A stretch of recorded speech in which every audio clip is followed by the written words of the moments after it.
Colibri Center for Human Rights.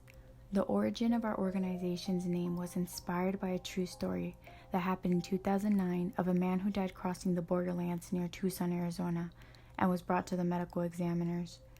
In his pocket, wrapped in a piece of cloth, they found a small dead hummingbird. In Spanish, the word colibri means hummingbird, and in some cultures of Latin America, the hummingbird is a symbol of hope, strength, and migration.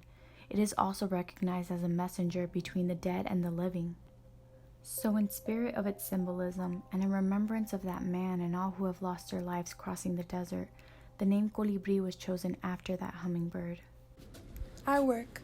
The Colibri Center for Human Rights promotes healing and change by working with families of disappeared migrants to identify and honor those who have lost their lives on the U.S.-Mexico border. Colibri works in solidarity with the families of the disappeared to find truth and justice through forensic science, investigation, and community organizing.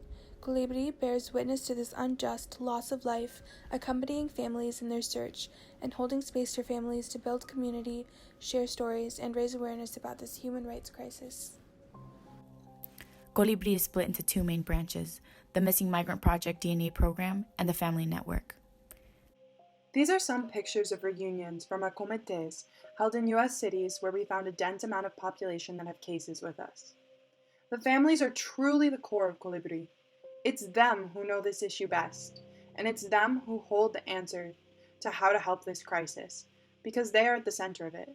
That's why this organization is molded to the needs of the family, and what it is they need in their search to find their missing loved one. Through that search is what stemmed the Family Network, a community of like-minded people going through the same thing. By them participating in the Family Network, it's a form of actively searching for their missing loved one, even if it's not going out to the desert and physically searching for them. Since 1998, at least 7,805 people have lost their lives while crossing the U.S.-Mexico border. Of that total amount, 3,150 people have lost their lives in Pima County since 2000. These are the numbers reported by Border Patrol. We believe these numbers to be skewed because it's not in Border Patrol's best interest to report accurate numbers. What we see in our work actually contradicts these numbers. Of those whose remains have been recovered from the borderlands, 1,135 are still unidentified. Colibri is currently investigating 3,475 cases for people who have disappeared crossing the border. So you can see how these numbers don't add up. Here's a graphic from Humane Borders, which shows red dots pinpointing the exact location where a body was found in the Arizona-Sonoran desert. The reporting and DNA process begins with the initial contact, which is receiving news that a person is missing from families, other non-governmental organizations, or the consulates. We then contact the families and take a detailed missing persons report. The initial comparison follows, which consists of taking the details gathered in the family's missing persons report and doing a non-genetic comparison with the details gathered by the medical examiners. This could be tattoos, teeth, any unique physical details.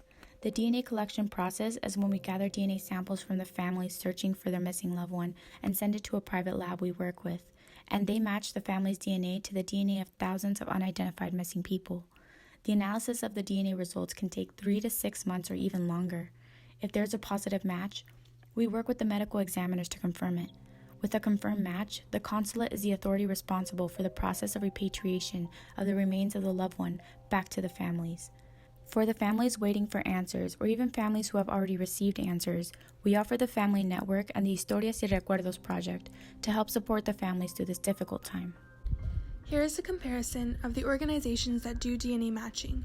CODIS, which is the FBI's DNA database, Colibri, and then EAAF, the Argentine Forensics Anthropology Team. These two have been around much longer than Colibri and are much larger organizations. Colibri is a very small team of 4 full-time staff and a good bunch of interns. In a year, Colibri identifies an average of 13 people, in comparison to CODIS, which IDs about 3, and the Argentine Forensics Anthropology Team, which identifies about 5.